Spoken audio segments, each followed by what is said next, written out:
आप देख रहे हैं the daily show with Munir Neyman. अस्सलाम वालेकुम, आप देख रहे हैं प्रोग्राम मुनीर नेमन के साथ। 8 फरवरी एक ऐसा दिन जहां पाकिस्तान भर में इलेक्शंस होंगे, लेकिन इन इलेक्शंस को लेके आज भी बहुत बड़े पैमाने पर इबाम पाया जाता है। अगर ये कहा जाए कि इस इबाम को खत्म भी कर दिया जाता है तो क्या इलेक्शन डे पे वोटर टर्नआउट उतना ज्यादा होगा या नहीं, ये एक बड़ा मसला है। वोटर टर्नआउट अगर कम होता है तो इससे किसको फायदा होगा और किसको नुकसान। पाकिस्तान में जो अगली हुकूमत बनने जा रही है वो अगली हुकूमत किसकी होगी। अगली हुकूमत क्या मखलूत हुकूमत होगी या कोई एक पार्टी 2/3 मेजोरिटी ले सकेगी। तहरीक इंसाफ जहां पे एक जानिब ये कह रही है कि वो इलेक्शंस का किसी तौर पर बॉयकॉट नहीं करेंगे क्योंकि वो नहीं चाहते कि उन कुव्वतों को खुश कराया जाए जो चाहते हैं कि इलेक्शन से तहरीक इंसाफ दस्तबरदार हो जाए। तहरीक इंसाफ के लिए एक और बड़ा परेशानी ये भी होगी कि जो उनके कैंडिडेट्स हैं उनके लिए जब से बल्ले का निशान गया उनको ये बड़ा मसला आ चुका है कि वो अपने इंतखाबी निशान को उस तबके तक कैसे पहुंचाए जो पीटीआई का वोटर सपोर्टर है। तहरीक इंसाफ की मुश्किलात का फायदा किसको होगा। पंजाब में इस्तेकाम पाकिस्तान पार्टी के मामला क्या होंगे, जो सीट एडजस्टमेंट हुई है इसके बाद आईपीपी का शेयर क्या होगा, इस सारे मामला के ऊपर गुफ्तगू करेंगे। हमारे साथ स्टूडियो में मौजूद हैं मेजर रिटायर्ड हारून रशीद साहब। टेलीफोन लाइन पर हमें ज्वाइन करें चौधरी मोहम्मद अली साहब जिनका ताल्लुक पाकिस्तान तहरीक इंसाफ से। हारून साहब, starting from you as a neutral analyst, पहले तो इलेक्शंस हो रहे हैं, जो कुछ हो रहा है इसको कैसा देख रहे हैं? ठीक हो रहे हैं, सही हो रहा है, एक प्रोसेस होने दें। सबसे पहले वालेकुम सलाम और अस्सलाम वालेकुम सारे नाज़रीन को। आप क्या कह रहे हैं? इलेक्शन हो रहे, ठीक हो रहे? पूछ रहा हूँ, मैं कह नहीं रहा, मैं तो सवाल कर रहा हूँ। एक्चुअली पूरी दुनिया में हिस्ट्री, मतलब पूरी दुनिया की अगर हिस्ट्री ले दी जाए तो मिस्र के अंदर भी है ना जो ब्रदरहुड के साथ जो कुछ हुआ था, लेकिन मुझे लगता है कि जिस तरह मिस्र में ब्रदरहुड वालों के साथ हुआ था इस तरह यहाँ पर इस तरह पीटीआई वालों के साथ हो रहा है। ये तो कोई इलेक्शन नहीं हो रहा है, this is a selection and as per the Khan it is the mother of selection है। क्योंकि 2018 में ये क्लेम करते हैं नून लीग वाले कि जी हमारे को भी है ना लेवल प्लेइंग फील्ड नहीं मिली थी ये वो, लेकिन मेरे हिसाब से झंडा लगाने से किसी को नहीं रोका था, रैली करने से किसी को नहीं रोका था, जलसा करने से किसी को नहीं रोका था। किसको रोका था? कागजात नामजदगी दाखिल करने से किसी को नहीं रोका था, किसी के कागजात मुस्तरद नहीं किए गए थे, किसी के घर पे छापे नहीं पड़े थे। यहाँ पर तो आपको पता चले कि 4 बंदे पीटीआई के जमा हो गए तो आपके ऊपर छापे पड़ जाते हैं। झंडा ना बेचने वाले को जाकर, इवन झंडा लगाने वाले को तो छोड़े, झंडा बेचने वाले को भी उठा के लेके चले जाते हैं, पोस्टर लगाने वाले को उठा के लेके चले। तो ये किस तरह की मतलब इलेक्शन हो रहा है? मेरे ख्याल में it's a waste of time. 40 अरब रुपए के लागत है इस इलेक्शंस को कराने की। हाँ, तो जेबों में जाएगा ना, उससे और कोई नहीं है ना। कैसे जेबों में जाएगा? प्रिंटिंग तो होनी है, एक प्रोसेस तो होना है। तो आधे से ज्यादा वो प्रिंटिंग के जो बिलिंग आती है वो तो ज्यादा ही होती है ना। आपको पता है गवर्नमेंट जितने भी कॉन्ट्रैक्ट्स होते हैं उसके अंदर 50% तो जो कॉन्ट्रैक्ट जिस कंपनी को दिया जाता है 50% देने वाला। वोटर टर्नआउट कैसा महसूस कर रहे हैं सब? ये जो वोटर टर्नआउट होगा पाकिस्तान में आमतौर पर आम इंतखाबात में 50% 55% वोटर टर्नआउट मैक्सिमम होता है। देखिए, इनकी पूरी कोशिश है कि किसी भी तरीके से मोराल है ना पब्लिक का डाउन कर दिया जाए, और बड़ी हद तक ये कामयाब भी हो गए मोराल डाउन करने में, क्योंकि लीडरशिप नहीं है, कोई जलसा जुलूस नहीं है, कहीं गहमा गहमी नहीं है। हम तो एक कौंसलर के इलेक्शन में इतनी गहमा गहमी देखते हैं, ये तो नेशनल मतलब नेशनल इलेक्शन हो रहे हैं, जनरल इलेक्शन हो रहे हैं पाकिस्तान के, कहीं कोई गहमा गहमी नहीं है। सिंध में तो हमें अब कुछ नजर नहीं आता है, पंजाब में थोड़ा बहुत नवाज शरीफ 1-2 जलसे कर रहे हैं, एक में आ रहे हैं एक में जा रहे हैं, और है ना जहाँ पर मतलब एक्चुअली पंजाब इस वक्त मैदान है। और पंजाब के हवाले से गुफ्तगू करने हमारे साथ ज्वाइन करें तहरीक इंसाफ के रहनुमा पीएस के कैंडिडेट चौधरी मोहम्मद अली साहब। अली साहब अस्सलाम वालेकुम। वालेकुम सलाम। अली साहब जरा ये बताएं कि इस वक्त जो कल ये इतलात आई कि पंजाब में दफा 144 लगाई गई, बट जब ये इतलात आई उस वक्त भी पंजाब में मुख्तलिफ जलसे जुलूस हो रहे थे एक्सेप्ट पीटीआई, तो क्या ये पाबंदी जो लगाई गई है उसका पीटीआई के लिए इतलाक होगा या सभी के लिए होने जा रहा है?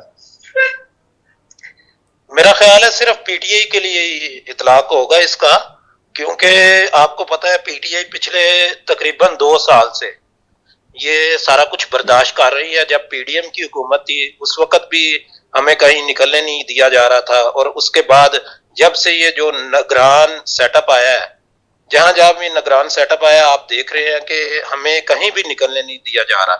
और आप देखें, अगर आज मैंने भाई की भी बात सुनी, अगर आज आपको पाकिस्तान में नेशनल इलेक्शन हो रहे हैं, आपको गहमा गहमी नजर नहीं आ रही, उसकी बुनियादी वजह सिर्फ ये है कि पीटीआई को मैदान में निकलने नहीं दिया जा रहा। जो पाकिस्तान की इस वक्त 60 से 70% पॉपुलेशन जिस जमात को लाइक करती है, जिस जमात को वोट देना चाहती है, जिस जमात के साथ चलना चाहती है, जिस जमात के जल्द से अटेंड करना चाहती है, जिस जमात की कैंपेन करना चाहती है, अगर आप उनको रोक देंगे तो फिर आपको इलेक्शन में गहमा गहमी तो नहीं नजर आएगी। लेकिन अली साहब, ये एक सही बात है कि चले गहमा गहमी नहीं है, लेकिन तहरीक इंसाफ अपने वोटर्स को कैसे मोबिलाइज कर रही है? एक जानिब आप अपने कैंडिडेट्स को लेकर इतने श्योर नहीं है, आप लोग हल्फ ले रहे हैं, जिसको टिकट दे रहे हैं, जिसका अनाउंसमेंट तहरीक इंसाफ अपने पोर्टल से कर रही है, वहां हल्फ ले रही है तहरीक इंसाफ, क्योंकि तहरीक इंसाफ अनश्योर है। ऐसे माहौल में वोटर कैसे श्योर हो सकता है कि जो कैंडिडेट विनिंग कैंडिडेट होगा वो पार्टी से दस्तबरदार नहीं हो जाएगा या बाद में पार्टी से मुनरिफ नहीं हो जाएगा? वोटर के लिए तो एक बड़ा चैलेंज होगा ना ये। देखें, इसको आप दो तरीके से देखें। एक तरीका तो ये है कि जो पहले मुनहरफ हुए थे हमारे कैंडिडेट्स जितने भी, वो 20 सीटें आपने देखी होंगी, पंजाब में इलेक्शन हुआ था, 17 लोग उसमें से लूज कर गए थे इलेक्शन, ठीक है। और उसके बाद अभी आप देखें ना, मौजूदा आप इलेक्शन में राजा रियाज इलेक्शन से दस्तबरदार हो गया है, और जो कुंभा जिन्होंने पाकिस्तान तहरीक इंसाफ को छोड़ा था, आज वो हल्कों में निकलने के काबिल नहीं। इसी तरह अगर पीटीआई अपनी थोड़ी सी सेफ साइड कर रही है तो उसकी बुनियादी वजह यह है, वो अपने आप को सेफ नहीं कर रहे, वो कैंडिडेटों को सेफ कर रहे हैं।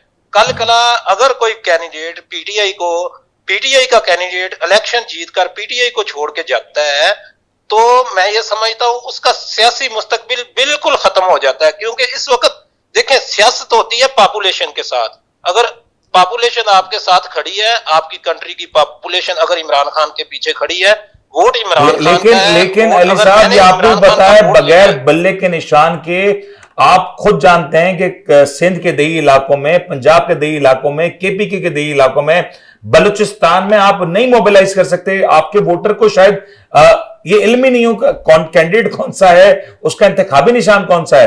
फिर ये भी एक बड़ी सूरत हाल निकल के सामने आ रही है कि जो पीटीआई के कैंडिडेट हैं वो तो खान साहब की तस्वीर लगा नहीं पा रहे, लेकिन दूसरी जमातों के वो कैंडिडेट को उनकी पार्टी के टिकट नहीं मिले, वो खान साहब की तस्वीरें लगा के कैंपेन कर रहे हैं। जी, ये 2-3 प्रॉब्लमें आ रही हैं इस वक्त। ये बात आपकी बिल्कुल 100% ठीक है कि देहातों में, दूर दराज इलाकों में हमारे कैंडिडेटों को इस वक्त सबसे बड़ा प्रॉब्लम है, एक उनको निकलने नहीं दिया जा रहा, दूसरा उनका जो निशान है वो हर घर तक पहुंचना चाहिए। ये सबसे बड़ी प्रॉब्लम है। इसके भी हमने हल निकालने हैं। अल्हम्दुलिल्लाह, आपको पता है पाकिस्तान में इस वक्त 8-9 करोड़ से ऊपर जो है ये यूजर है, इंटरनेट यूजर।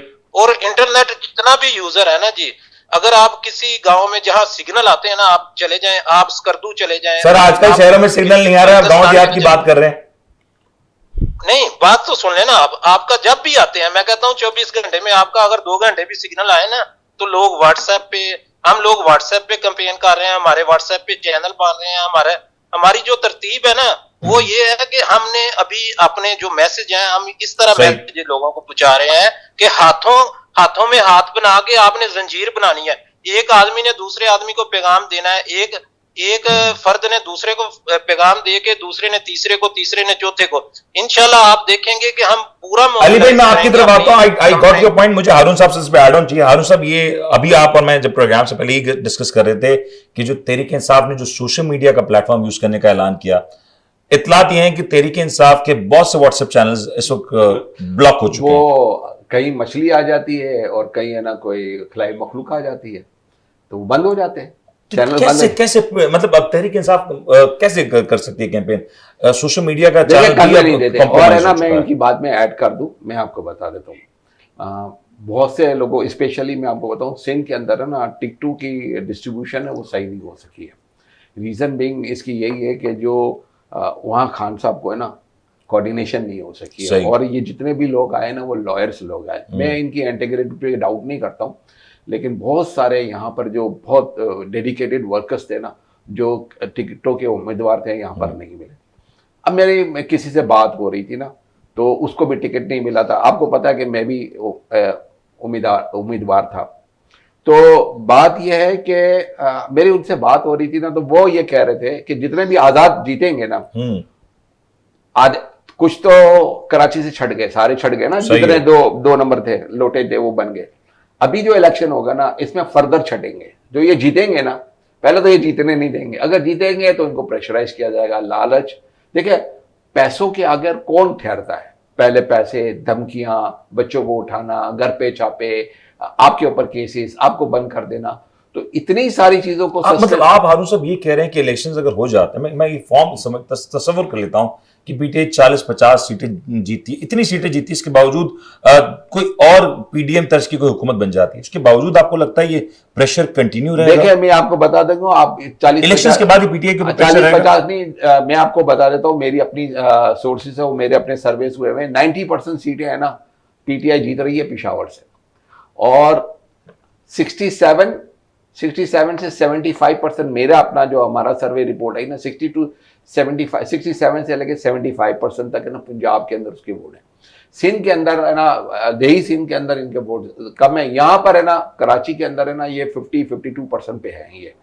तो बलूचिस्तान में इनका इतना वो नहीं है। तो मेरे हिसाब से इनकी जो सीटें बनती है ना, वो 100 से ऊपर बनती है, लेकिन 100 सीटें बट सवाल ये है कि इलेक्शंस हो जाता है, व्हाटएवर द रिजल्ट इज, जितना इसके बाद सर मैं कह रहा हूं बाद भी क्या पीटीआई आजाद उम्मीदवारों को ये सब है ना, पीपल्स पार्टी वाले और आईपीपी वाले, ये दोनों उम्मीद लगा के बैठे हुए, शिकरे मार्केट लगी हुई है, मार्केट लगेगी और हर तरीके से इनको अपनी तरफ अली साहब ये चीज और इसका फायदा एक सुन ले, मैं आपको बताऊं, इसका फायदा ये होगा कि जो ठहर नहीं सकेगा ना, फिर पीटीआई बिल्कुल प्योर पार्टी बन जाएगी। और मैं आपको बताऊं, जो भी गवर्नमेंट बनेगी ना, वो साल से ज्यादा टिक ही नहीं सकती। ये मैं इसके ऊपर आता हूं कि अगली गवर्नमेंट क्या होता है, लेकिन अली साहब जरा इसके ऊपर गाइड कीजिएगा कि अभी हम देख रहे हैं कि बाकायदा तौर पे मंडियां सजी हुई हैं, लोग भरपूर तौर पे, आपको पता है कि पाकिस्तान की सियासत में आप चाहे लाख हल्फ ले लें, हल्फ तो उस वक्त भी लिया जाता है जब कोई कैंडिडेट पार्लियामेंट में जाता है, हल्फ तो तब भी लिया जाता है, लेकिन तब भी लोग मुनरिफ होते हैं, उसके बावजूद हम देखते हैं वफादारियां तब्दील होती हैं। एक ये बड़ा चैलेंज है कि इसको कैसे मेंटेन करेंगे कि एक इतलात ये भी है कि 3 दिन में हर शख्स जो इलेक्शन जीतेगा उसको पार्टी ऑफिशियली ज्वाइन करनी पड़ेगी, और ये भी बताएं कि जो पीपल्स पार्टी और नून लीग की जो कैंपेन है वो भी तहरीक इंसाफ के गिर्द घूम रही है। बिलावल साहब किसी हद तक पीटीआई के वोटर्स को मोबिलाइज भी कर रहे हैं और डिस्करेज भी कर रहे हैं, इसको कैसे काउंटर करेंगे, क्योंकि आप बड़े पैमाने पे जलसा नहीं कर पा रहे? देखिए, ये जो पहली बात आपने कही ना कि 3 दिन में आपने ज्वाइन करना होगा, तो ये तो 100% बात है। देखें, जैसे भाई ने कहा ना कि एक प्योरिटी आ जाएगी पार्टी में अगर कोई छोड़ के जाएगा। ये जो आपने पहले बात की कि आईपीपी और ये आईपीपी और ये दूसरी जमातें जो मतलब लगा के बैठी हुई है, इस ताक में बैठी हुई है कि ये हम हमारे पीटीआई के लोग जो जीतेंगे इनके साथ चले जाएंगे। लेकिन जितने लोगों ने आपके कराची से, आपके साबिक गवर्नर, आपके और काफी सारे एमएनए मिनिस्टर हमारे गए थे आईपीपी में जी। आपको याद होगा आज उनका मुस्तकबिल क्या है, वो इलेक्शन लड़ने के काबिल नहीं रहे। इसी तरह जो बंदा भी छोड़ के जाएगा, मैं भाई की बात से बिल्कुल एग्री करता हूं कि अगर कोई छोड़ के जाएगा, अगर वो लूली लंगड़ी हुकूमत बना भी लेंगे तो वो 1 साल से ज्यादा चलने वाली नहीं है। लेकिन ये जो मुश्किलात हैं, आपको पता है बखूबी कि इस वक्त चौधरी परवेज इलाही साहब, जिनके बारे में शायद बहुत सी पीटीआई, आप लोग पीटीआई के बहुत बड़ा हल्का तस्वर नहीं कर पा रहा था कि वो पार्टी के साथ स्टैंड करेंगे, वो स्टैंड किए में बड़ी मुश्किल हालात में। शाहमूद कुरैशी साहब के हवाले से पीटीआई के बड़े तबके में भाम था, वो भी स्टैंड किए में वो मुश्किल हालात में। खुद आपके बानी रहनुमा खान साहब वो इस वक्त जेल में, वो बड़ी मुश्किल हालात में। और आपको नहीं लगता कि एज सूरत हाल जैसे जैसे प्रोग्रेस करेगी, ये तो चले निगरान हुकूमत थी, जब कोई ऐसी मुस्तकिल हुकूमत होगी जो आपके सियासी मुखालफिन की होगी तो आपके लिए मुश्किलात बढ़ेंगी। ये आसान नहीं होने जा रहा सफर। नहीं नहीं नहीं नहीं नहीं नहीं नहीं नहीं, अगर कोई मुस्तकिल हुकूमत आएगी इस मुल्क में तो हमारे लिए मुश्किलात कम होंगी। उसकी वजह है, अभी देखें रिस्पॉन्सिबिलिटी डलती है, निगरान कहते हैं हम नहीं कर रहे, वो कर रहा है, वो नहीं कर रहा, वो कर रहा है। जब कोई मुस्तकिल हुकूमत आएगी तो वो रिस्पॉन्सिबल होगी, हमारे पे जो भी जुल्म होगा, जो भी ज्यादती हमारे साथ होगी। सर, पंजाब में राना सनाउल्लाह साहब अगर वापस आते हैं तो रिस्पॉन्सिबल होंगे, और वो रिस्पॉन्सिबिलिटी के बावजूद आपको लगता है कि आप लोग को एक बड़ा आसान माहौल मिल जाएगा? नहीं, देखिए वो कहते हैं ना, एक शेर है, जिंदगी जबरे मुसलसल की तरह काटी है, जाने किस जुर्म की पाई है सजा याद नहीं। आपने खान साहब को बार बार देखा है, आपने उनको गिरते भी देखा है और आसमानों की बुलंदियों पे भी देखा है। सही। आप पूरा पाकिस्तान गवाह है इस बात का। और इंशाल्लाह अल्लाह ने चाहा, जब आपके पास नजरिया होता है ना, आप मेरी बात समझ लें, जब नजरिया होता है लोग खड़े होते हैं। जब आपके पास नजरिया खत्म हो जाता है, लोग आपसे आपको आपकी पार्टी को छोड़ जाते हैं, आपको आपसे भाग जाते हैं। अभी आप पीटीआई जो है एक नजरियाती जमात है, नजरिए पे खड़ी है। आप कराची से स्कर्दू तक जाए, आप कराची से चमन तक जाए, हर जगह पीटीआई का झंडा निकालने। सर, ये जो बिलावल साहब आपके वोटर्स को मोबिलाइज कर रहे हैं, उसके बारे में क्या कहेंगे? क्योंकि बहुत से लोगों का मानना यह है कि वो पीटीआई की इस वक्त जो टूट फूट है, जो एक अनसर्टेनिटी, उसका फायदा उठा रहे हैं। एक तबका ये भी सोचता है कि वो पीटीआई के वोटर्स को इनडायरेक्टली डिस्करेज भी कर रहे हैं कि आपकी पार्टी नहीं है, आपके लोग नहीं है, आपके सिंबल नहीं है। इसको कैसे काउंटर करेंगे? ऐसे है कि हम लोग इलेक्शन लड़ रहे हैं। मैं खुद भी अपने हलके में नहीं हूँ। हाँ। मैं पीटीआई का नामजद उम्मीदवार हूँ। मैं खुद भी अपने हलके में नहीं हूँ। मेरी पूरी फैमिली, मेरा पूरे इलाका, मेरे पूरे मोहल्लेदार, मेरे सारे जो दोस्त अहबाब हैं वो इलेक्शन लड़ रहे हैं। सही। देखिए, वो सारों को तो नहीं ये पकड़ सकते, वो सारे इलेक्शन लड़ रहे हैं। और जहां जहां जाते हैं ना, वो जिस जगह पे भी जाते हैं, लोग उनको मतलब ऐसा प्रोटोकॉल दे रहे हैं कि हमने जिंदगी में अपनी सियासत में ऐसा प्रोटोकॉल आप अली साहब ये कह रहे हैं कि आप इलेक्शन कंटेस्ट कर रहे हैं, बट आप अपने हल्के में ड्यू टू सम रीजंस नहीं जा पा रहे, कंटेस्ट नहीं कर, कैंपेन नहीं कर पा रहे। जी नहीं, मैं इस वक्त तक अपने हल्के में नहीं जा सका, आज दिन तक अपने हल्के में नहीं जा सका। और कौन रोक रहा है आपको जाने से? बावजूद अल्हम्दुलिल्लाह कैंपेन, बेहतरीन कैंपेन हमारी चल रही है।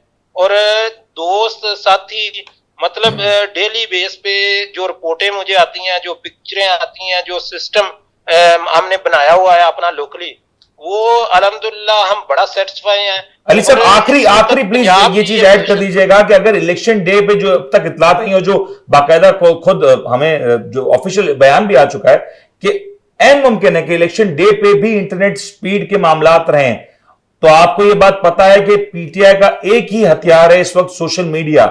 यह भी ऐन मुमकिन है कि शायद इलेक्शन डे पे आपके कैंप्स ना हो, आपके लोग वहां पे पोलिंग एजेंट के तौर पे ना खड़े हो सकें। कैसे काउंटर करेंगे ये सारी सूरत हाल को? देखिए, ये जो 13 दिन या 14 दिन बचे हैं ना इलेक्शन में, ये हमने इंशाल्लाह अपना पैगाम हर घर घर तक पहुंचा देना है। हमने अपने जो है पंफलेट वो हर घर घर तक पहुंचा देने हैं। अपने बैनर्स, अपने स्टीमर्स हमने इलाकों में लगा। अली साहब, हारून साहब आपसे कुछ पूछना चाह रहे हैं। जी हारून साहब, आपने तो पैगाम पहुंचा दिया, वोटर्स मोबिलाइज भी हो गया, आपकी बात मान ली, वोटर्स ने जाके वोट भी डाल दिया। आपके तो पोलिंग एजेंट है नहीं, फॉर्म 45 कौन लेगा वहां पर? फॉर्म 45 अगर आपको नहीं मिलेगा तो वो तो सारी इसमें गड़बड़ कर देंगे, रिजल्ट तो सारा चेंज हो जाएगा।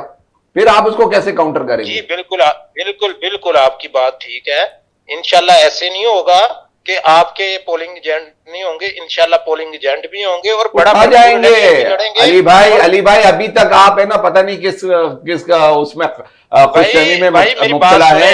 जब आपको आपके हल्के में नहीं जाने दे रहे हैं तो आपके पोलिंग एजेंट को वो बैठने देंगे? एक हल्के में पीटीआई के 10-10 लोगों के कागज जमा है।